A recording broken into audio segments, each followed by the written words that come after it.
With the combined momentum of your forward step, the twist of your torso, and the swing of the rifle, the butt stroke can strike your opponent at over 18 miles per hour, carrying well over 550 pounds of force.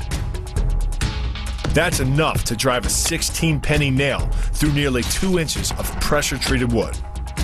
Add a follow-up slash and thrust with a bayonet, and the butt stroke becomes a real killer.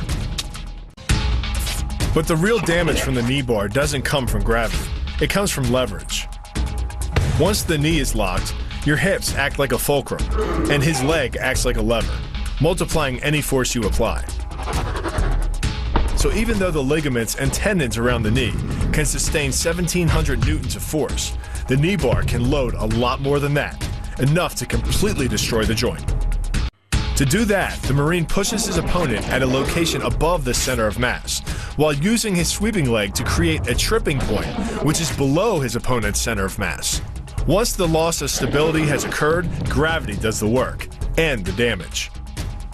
On the ground and on his back, your opponent is now vulnerable to any number of finishing strikes. Working much like a nutcracker, your forearm and biceps apply pressure to your opponent's carotid arteries. Located on either side of the trachea, these two arteries are the only way to get blood to the brain. It can take less pressure than squeezing an orange to stop the flow of blood to the arteries. And with no blood flow, the brain shuts down almost instantly. Fight over. The key to the double is to hit your opponent below his rib cage, which knocks him off his center of gravity. Wrapping your arms around his legs prevents him from regaining it. Your forward momentum, coupled with the upward thrust of your hips, gets your opponent airborne. Driving him to the mat can yield over 3,000 pounds of injury-producing force. That's like dropping a 20-pound bag of cement off a 9-foot ladder onto someone's chest. The key to the sprawl is sliding your legs backward, while leaning in and locking your hips at the same time. This forces your opponent's center of mass beyond its stability zone.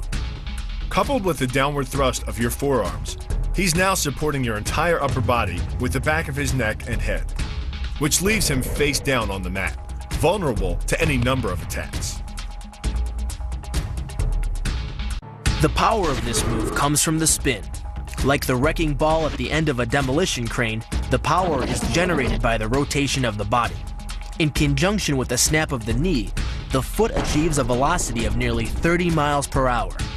When the heel connects with the solar plexus, it transfers 1,400 pounds of force, enough to damage internal organs and fracture multiple ribs. The move gets its power from the pressure exerted by your legs. The first leg imparts pressure to the carotid artery. The second leg, working in conjunction with your arms, optimizes that pressure, transforming you into a human vice grip. If your opponent doesn't tap out, he'll pass out. Much longer and permanent brain damage can ensue.